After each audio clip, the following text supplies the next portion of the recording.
going to do a little test. I just installed the full RNG primary secondary kit with the Stingray Mods Helix and secondary spring.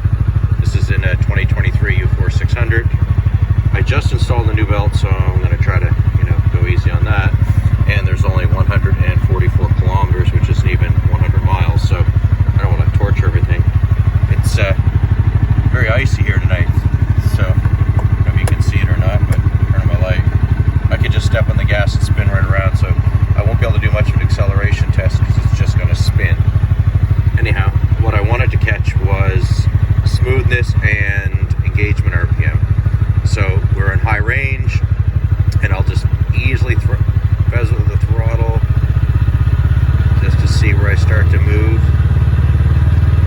Around 22, 23, it starts engaging, and I'm moving 20.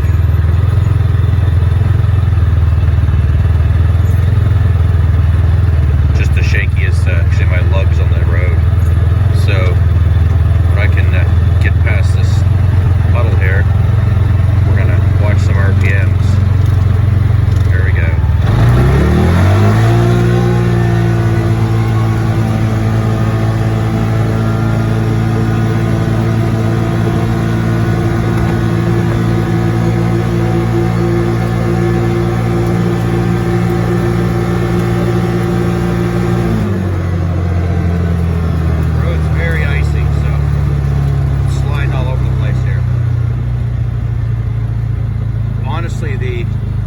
It feels like, when you switch your normal mode to work mode and suddenly you feel this extra power, it's like the RNG kit gave me another switch. It's just one more.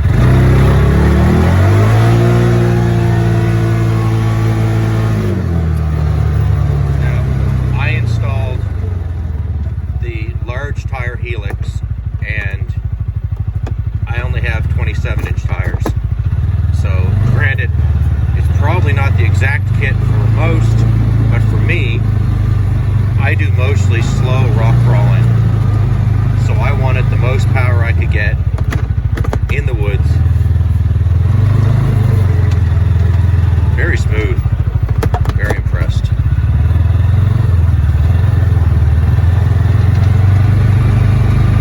It's smoother than the MSC kit and keeps my RPMs higher through the rev range, which seems to put me right in the power. In low range, it feels like a little rocket now.